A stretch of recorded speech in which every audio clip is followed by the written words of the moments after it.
दिल्ली नगर निगम में एक और बड़ा नाम जुड़ता है अनुराधा अशोक शर्मा जी का, जो पिछले 2 बार निगम पार्षद से जीत चुकी हैं। वो इस बार भी कई तरह से लोगों की मदद करती सामने आई हैं और अपने तहे दिल से लोगों की मदद करती हैं, जनता की सुनवाई करती है और जनता के लिए काम करती आई हैं। नमस्कार, आप देख रहे हैं AIR न्यूज़ और मेरा नाम है महक शर्मा। तो आज हम जा रहे हैं अनुराधा अशोक शर्मा जी से बात करने, तो यहाँ की मटियाला की नगर निगम पार्षद से जीती हुई है। यहाँ पर उन्होंने नगर निगम पार्षद के तौर पर कई काम करे हैं, कई जनता के लिए अच्छे काम करवाए गए हैं और तो और जनता को जिन जिन भी परेशानियों का सामना करना पड़ता था, उनका सामना उन्हें आराम से आसान से काम करने के लिए उन्हें हेल्प करती। नमस्कार मैम, पहले आपका नाम जानना चाहूँगी। मैं अनुराधा शर्मा मटियाला वार्ड नंबर 122 से निगम पार्षद हूँ।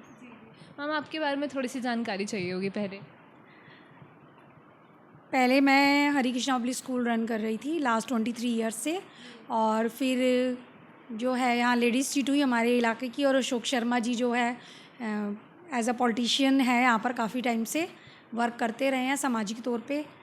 फिर लेडीज़ सीट हुई तो वही है, मेरा नाम आगे गया और पार्टी ने जो है मेरे नाम को सहमति दी, तो मैं इलेक्शन में खड़ी हुई और आज यहाँ की निगम पार्षद हूँ। तो मैम, जैसे कि अब दिल्ली के विधानसभा के चुनाव भी आने वाले हैं, तो इस बार आपको क्या लगता है कि कौन से ऐसे 3 मेन मुद्दे होने चाहिए जिन पे मतलब जनता के बारे में बात होनी चाहिए और जिन मेन मुद्दों पे लोग वोट करें? जो अब आने वाला इलेक्शन है विधानसभा का, उसमें जो दिल्ली की हम समस्याएं देखते हैं, सबसे बड़ी समस्या तो दिल्ली की जो है कूड़े के पहाड़ को लेकर है। अभी जो हमारा MCD का चुनाव लड़ा गया, दिल्ली सरकार ने इसी उस पे लड़ा कि हम उस कूड़े के पहाड़ को जो है 4 महीने में ही हटा देंगे, मगर आप अभी भी देख सकते हो 2 साल होने को आ रहे हैं मगर कोई भी उसमें बदलाव नहीं है। उसके बावजूद सेकेंडरी जो है दिल्ली की जो हवा है वो इतनी पॉल्यूटेड हो चुकी है कि पहले कभी दशहरे की हॉलीडेज़ होती थी या विंटर होती थी, समर होती थी, और अब आप देख सकते हैं जब से दिल्ली सरकार केजरीवाल के द्वारा जो चलाई जा रही है, उससे एक छुट्टियां और जुड़ गई हैं प्रदूषण की वजह से। तो ये एक बड़ी गंभीर समस्या है सभी जनता के लिए, एक ये सबसे बड़ा मुद्दा है। और तीसरी जो है बिजली और पानी की सुविधा, वो जो है सभी नागरिकों को, चाहे वो अमीर है चाहे गरीब है, वो सभी को प्रॉपर मिलनी चाहिए और ढंग से उसका सब जगह जो है पहुंचनी चाहिए सभी को सुविधाएं। उसमें ये नहीं है कि उसको फ्री है या उसको फ्री है, ये लालची नहीं देनी चाहिए। ये जो लालच वाला झुंझुना पकड़ाती है केजरीवाल सरकार, ये सही नहीं है, इसे मैं मानती हूँ। मैम, जैसे कि अभी देखी जाए तो हर जगह काफ़ी जगह ऐसी है कि जहाँ रोड की ज़्यादा दिक्कत है, रोडों पे पानी भरा हुआ है या रोड टूटी हुई है, रोडों में गड्ढे हो रखे हैं। और कई बार बात की जाती है, जैसे नगर निगम वाले आते भी हैं और काम, जैसे सीवेज के लिए थोड़ी देर काम होता है, 1 घंटे तक सब कुछ सही रहता है, फिर दोबारा पानी भर जाता है। लोगों की ऐसी शिकायत है, इस बारे में आप क्या कहना चाहिए? ये जो सीवर वाली प्रॉब्लम है, हम और आप सभी जानते हैं कि ये जो है दिल्ली गवर्नमेंट के अंडर आती है, पानी की भी जो आती है, मगर केवल कागजी कार्रवाई में और भाषणों के अंदर कहा जाता है कि बड़े नाले सारे साफ़ कर दिए गए हैं, मगर आप सच्चाई देखो तो हकीकत में बड़े नालों की सफाई नहीं होती। और यही प्रॉब्लम है जो सबको बार बार फेस करनी पड़ती है कि मशीनरी आती भी है, उनको क्लीन करती है, मगर जब तक बड़े नाले प्रॉपर क्लियर नहीं होंगे तो कहाँ से हमारे सीवर वगैरह साफ़ हो पाएंगे छोटे, तो वो फिर आम जनता को परेशानी रोज़ भुगतनी पड़ती है और बार बार वही इशू क्रिएट होते हैं जनता के। मैम, इस बार एक ये चीज़ भी होती है, जैसे कि अब आने वाले चुनाव हैं, इसमें बात की जा रही है मेन हॉस्पिटल की, जैसे कि अब सीवर वगैरह भी खुले रहते हैं, कई लोग इससे बीमार भी पड़ जाते हैं। जो गंदा पानी होता है, जैसे पानी भी काफ़ी बेकार आता है, गंदे पानी से कई लोग बीमार पड़ जाते हैं। जैसे पानी, सीवर का पानी बाहर रहता है तो उसमें मच्छर पनपते हैं, उससे भी लोगों को परेशानियाँ हो जाती है, तो अस्पतालों की भी सुविधाएँ इतनी नहीं मिलती हैं। इस बारे में आप क्या कहना चाहिए? जो आपने क्वेश्चन पूछा उसके ऊपर तो सबसे बड़ा दिल्ली सरकार ने जो ढिंढोरा पीटा था मोहल्ला क्लिनिक, आपने देख लिया मोहल्ला क्लिनिक जो एकदम फेल हो गया है। उसमें ना तो डॉक्टर्स मिलते हैं, ना वहाँ कोई सुविधा है, ना दवाइयाँ मिलती हैं। केवल दिल्ली सरकार ने जो है एक प्रचार कर दिया मोहल्ला क्लिनिक, मगर अगर उसकी सच्चाई देखा जाए तो वो बिल्कुल ज़ीरो है।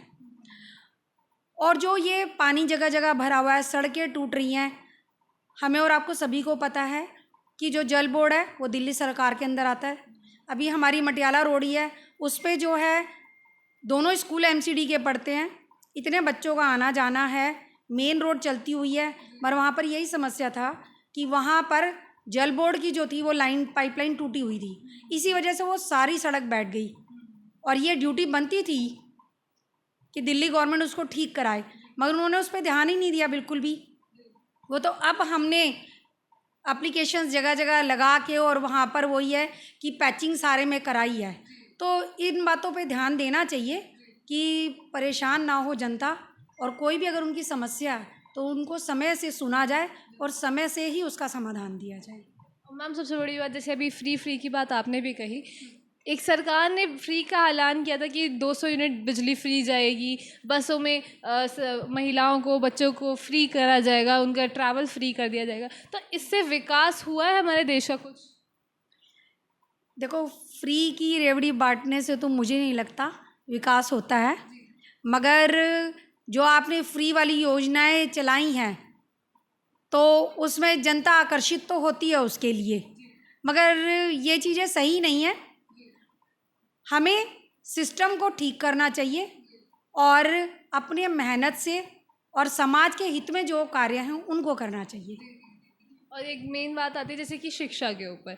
शिक्षा में उन्होंने कहा था कि काफ़ी ऐसे स्कूल्स में काफ़ी प्रैक्टिकल्स भी दिए जाएंगे। जैसे मेन आज के टाइम पे क्या हो रहा है, डिजिटल इंडिया, मोदी जी ने हमारे इंडिया को डिजिटल इंडिया बना दिया गया है। तो क्या आपका मानना है कि जैसे स्कूल्स में भी थियोरिटिकल के साथ साथ प्रैक्टिकल भी हम लोग स्किल्स बच्चों को सिखाएं शुरुआत से ही, ताकि 12वीं के बाद जैसे वो स्कूल से बाहर निकले तो उनके पास एक सबसे बड़ी स्किल्स हो कि उन्हें डिजिटल स्किल्स के बारे में अच्छी नॉलेज हो? जो शिक्षा की आप बात कर रहे हैं, ये आपको भी पता होगा कि एनईपी जो है वो लागू हो गया है। तो एनईपी जो है वो सेंट्रल गवर्नमेंट ही लाई है, और बहुत समय बाद शिक्षा में बदलाव का ये जो प्रस्ताव आया है बहुत अच्छा है। और इसके अंदर यही चीज़ डाली गई है कि जब बच्चे 12th के बाद निकलें तो उनके हाथ में कोई ना कोई हुनर हो। तो अब जो स्कूल के सिलेबस बनाए गए हैं उसमें कुछ ना कुछ स्किल्स की प्रोग्रामिंग डाली गई है, सिलेबस डाले गए हैं, जिससे बच्चे कुछ सीखें और आफ्टर 12th वो कोई रोज़गार कर सके। जबकि दिल्ली गवर्नमेंट के आप स्कूल देखोगे, ना तो वहाँ टीचर्स हैं, ना बेसिक सुविधाएं हैं। वहाँ पर आप जाकर देखिए, केवल ये आपको पूरी असली सच्चाई पता लग जाएगी। मटियाला का स्कूल है, आप उसमें जाके देख लीजिए, इतना बुरा हाल है कि वहाँ के 30 पता नहीं 36 कमरे हैं जो कि डेंजर जोन में आते हैं। दिल्ली गवर्नमेंट को उससे कोई मतलब नहीं है कि उनको ठीक करवा दे। बच्चे वही है कि किस सिचुएशन में वहाँ पढ़ रहे हैं उन्हें कोई मतलब नहीं है, केवल भाषणबाजी में, प्रचार में लगे रहते हैं, खोखला प्रचार करते रहते हैं। बैक साइड में आप स्कूल के जाइए, वहाँ पर ओवरफ्लो होकर सीवर भरता रहता है। बच्चों के वॉशरूम्स के अंदर जो है 3-3 फुट का पानी, 2-2 फुट का पानी ऐसे रहता है। वहाँ से हमें वो लोग कंप्लेन करते हैं, तब हम भेजते हैं सुपर शक्कर मशीन, वो फिर उनके क्लीन कराते हैं, जबकि ये ड्यूटी उनकी होनी चाहिए, विधायक जी की। तो इस तरीके से जो है दिल्ली सरकार जो केवल खोखला प्रचार कर रही है, उससे लोगों को अब समझ में आ गया है कि जो काम करेगा उसे ही वो सपोर्ट करेंगे, जो काम नहीं करेगा उसको वो बदल देंगे। मैम जैसे अभी आपने बात करी प्रचार की बात, तो प्रचार से देखा जाए तो अब एक तरफ बात की जाती है कि पर्यावरण बहुत इम्पॉर्टेंट है, पर्यावरण बचाना है, और दूसरी तरफ अगर हम बात करें कि मेट्रो पिलर्स पे काफ़ी ऐसी तरह के प्रचार के लिए पोस्टर छपे जाते हैं कि वोट करने के लिए, तो ये कितना हद तक सच रहता है? क्योंकि एक पिलर पे कम से कम देखते हैं तो 5 से 6 पोस्टर्स रहते ही रहते हैं, तो उसमें भी काफ़ी पेड़ इस्तेमाल किया गया होगा पोस्टर्स बनाने के लिए, तो कितना हद तक आपको ये सही लगता है? अब जो है डिजिटल का है, सोशल मीडिया इतनी एक्टिव है, तो इसके लिए तो मैं पर्यावरण के लिए भी ये संदेश देना चाहूँगी सभी को कि सोशल मीडिया यूज़ करो आप प्रचार के लिए, तो पेपर कम यूज़ करो, जिससे हमारे पेड़ एज इट इज़ बने रहें, हमारा पोल्यूशन जो है नहीं बढ़े और पर्यावरण हमारा शुद्ध रहे। क्योंकि पेड़ जितने ज़्यादा होंगे उतनी वायु शुद्ध होगी, वातावरण शुद्ध होगा। सोशल मीडिया है, आप उस पर खूब एक्टिव रहिए। और लोग आजकल जो है होर्डिंग पोस्टर कम पढ़ते हैं और सोशल मीडिया पे जो है बहुत ज़्यादा एक्टिव रहते हैं। तो सोशल मीडिया को अपने प्रचार के लिए यूज़ करिए आप लोग। और मैम एक चीज़ और आती है, जैसे कि अभी बात चल रही थी कि कूड़ा यहाँ पे काफ़ी ज़्यादा है फिलहाल। जैसे कि सिर्फ वो जगह ही नहीं कि जहाँ पर कूड़े का पहाड़ है, लेकिन अगर आस पड़ोस की बात की जाए, जैसे कि अगर हम देखते हैं मटियाला की साइड भी जैसे काफ़ी कूड़ा वगैरह फैला गया है, तो एक जगह ऐसी है कि जहाँ पर सारी चीज़ें सारा कूड़ा भी एक तरफ ही जाता है, कभी उसको उठ सुनवाई भी नहीं हुई इस चीज़ की, कभी उठाने की कोशिश, जैसे लोग आपस में ही मिलकर करवा देते हैं या कंप्लेंट करते हैं तो सुनवाई की जाती है। लेकिन क्या सरकार को ऐसे ठोस कदम लेने चाहिए इस चीज़ को लेकर के कि अगर कूड़ा जा रहा है तो जैसे पूरे एक एरिया का एक जगह इकट्ठा होगा, फिर एक साथ कहीं और जा रहा है डिस्पोज होने के लिए, तो ऐसे कुछ सरकार द्वारा नियम बनाए गए हैं? एक्चुअली एरिया वाइज ना ढलाव घर बने हुए हैं बच्चे, मगर कुछ एरिया ऐसे हैं जिसमें ढलाव घर नहीं बने हुए हैं प्रॉपर, तो उसके लिए हम लोगों ने एप्लीकेशंस लगाई हुई हैं। जैसे हमारे मटियाला के इधर भी ढलाव घर नहीं है, तो उसके लिए हमने भी लगाई हुई एप्लीकेशंस। अब ये देखो उस पर कब तक गवर्नमेंट वर्क करती है, ये तो गवर्नमेंट ही बता पाएगी कि हमारे को कब तक ये चीज़ें अप्रूव होंगी और कब हमारे इधर के ढलाव घर बनेंगे। तो इस बार जो विधानसभा के चुनाव आने वाले हैं, आप जनता से किस बारे में क्या कहना चाहेंगे कि मतलब किस मुद्दे पे आप वोट करिए? ज़रूरी नहीं कि फ्री ही चीज़ें अच्छी ही मिले हमेशा। कई बार होता है जैसे काम इंसान कर रहा है बट फ्री नहीं दे रहा है, तब भी चीज़ उनकी फ़ायदेमंद होती हैं। तो इस बार आप जनता से क्या कहना चाहेंगे? आने वाले विधानसभा के लिए मैं केवल यही मैसेज देना चाहूँगी कि आप जिस भी सरकार को चुनें, उसको चुनते हुए ज़रूर ध्यान रखें कि हमें उस व्यक्ति को चुनना है जो आपके क्षेत्र का, आपकी जनता का और आपके देश के लिए और आपके लिए हित के लिए सोचे। उसको आप लोग वोट करिए, फ्री के चक्कर में नहीं जाइए। और मैम एक चीज़ और आती है, जैसे फ्री, जैसे मोस्टली महिलाएं, अभी बात करें तो महिलाएं बोलती हैं कि हाँ हमारे लिए बस फ्री हो गई, हमको काम, मतलब एक सबसे बड़े काम आता है कि बेरोज़गारी।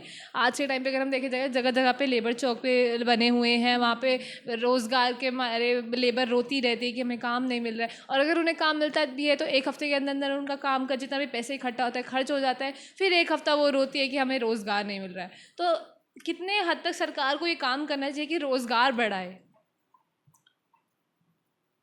रोज़गार से रिलेटेड तो देखो मोदी सरकार ने भी बहुत सी योजनाएं करी हैं कि आपको जो है छोटे छोटे लोन उन्होंने अवेलेबल कराए हैं, इवन देन कोर्सेज भी अवेलेबल कराए हैं। उसके अंदर जो है आप काम सीखो, काम सीखते सीखते आपको पर डे 500 रुपीज़ पे भी किए जाएंगे। आप जब काम सीख लेते हो तो आपको किट भी दी जा रही है उस काम के लिए, और आगे उस काम को आप स्टार्ट करना चाहते हो तो उसके लिए लोन है। मगर लोगों को इस बात के लिए खुद अवेयर होना पड़ेगा कि उन्हें खुद मेहनत करनी पड़ेगी। बगैर मेहनत के तो देखो कुछ भी नहीं हो सकता है। अगर आप के आगे कोई थाली खाने की सजा देगा तब भी आपको टुकड़ा तोड़ के तो अपने मुंह में डाल के चबा के खाना ही पड़ेगा। तो सेम यही बात रोज़गार की है कि अगर आपकी इच्छा है तो रोज़गार है, मगर आप उठ के करने वाले बनो।